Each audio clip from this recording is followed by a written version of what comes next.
to a Mouse on her turning up in my kitchen January 2021. A poem in 6 parts. We have mice. Not pet mice, more unexpected guests mice.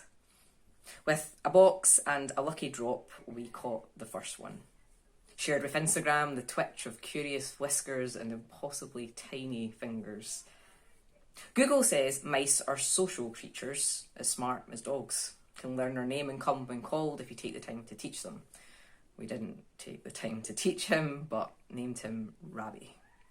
Took him to the park. Set him free.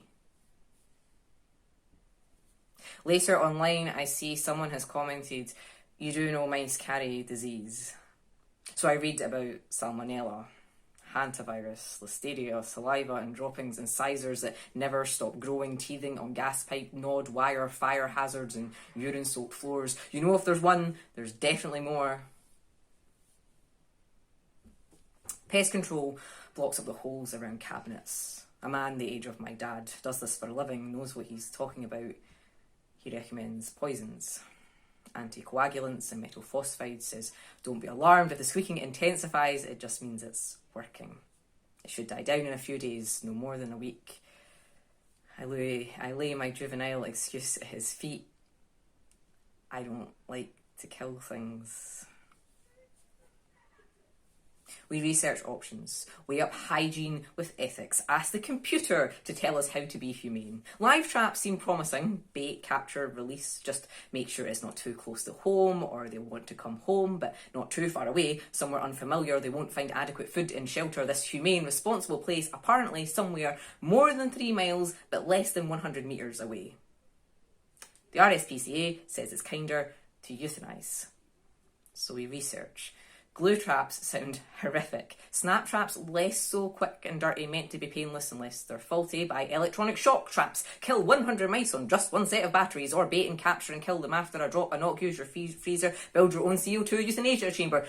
No one warned you about this bit of adulting where compassion overlaps with asphyxiation.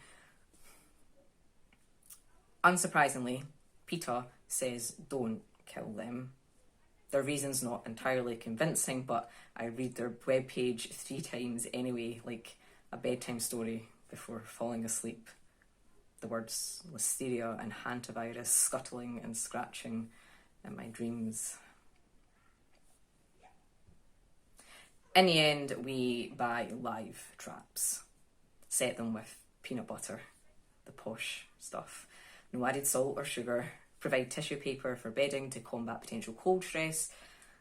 A perfect mouse bed and breakfast.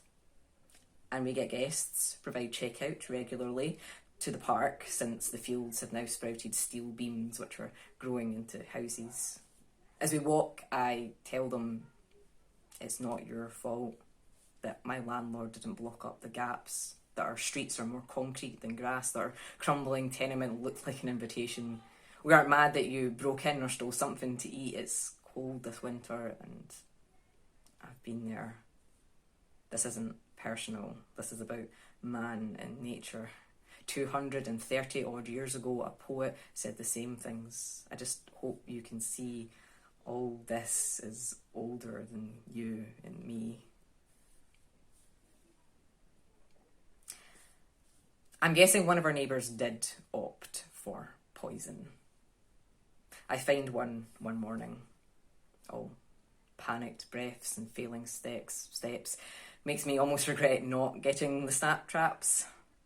Within a moment, I managed to go from there is no way I can do this to searching for a hammer. Turns out we don't actually own a hammer. What kind of adult my age still doesn't own a hammer? Not handyman enough for that kind of stuff. Instead, I find a dumbbell, but have none of the muscle that I plan to grow with it. I tip the mouse from trap to kitchen paper. His eyes go from wincing to wide, tries to escape briefly, collapses. Oh, soft fur and fear. She is so tiny. Perhaps it's cowardly, but I don't name this one. Smart as dogs to say can learn a name and come when called. I wonder how long a minute lasts when you're being poisoned. Up to a week of squeaking, he said, and still I'm hesitating. Surely something's gone wrong when kindness means bashing in a skull. No one warned you about this bit of adulting. I wrap kitchen paper like a shroud. I tried to soothe, but my voice is shaking. I think about reciting to a mouse, but get only as far as timorous and cowering. Realise I left more of that poem than I thought in childhood. I raise the weight. My wrist aches. Compassion has never felt so heavy. I tell her, I am sorry. I tell myself, the pain won't last. Just do it fast. I lift the weight and...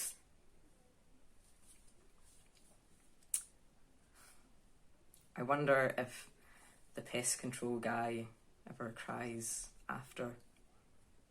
And later, all I can do is reset the traps, check for more guests around the house, then sit down and write a poem, address it to a mouse.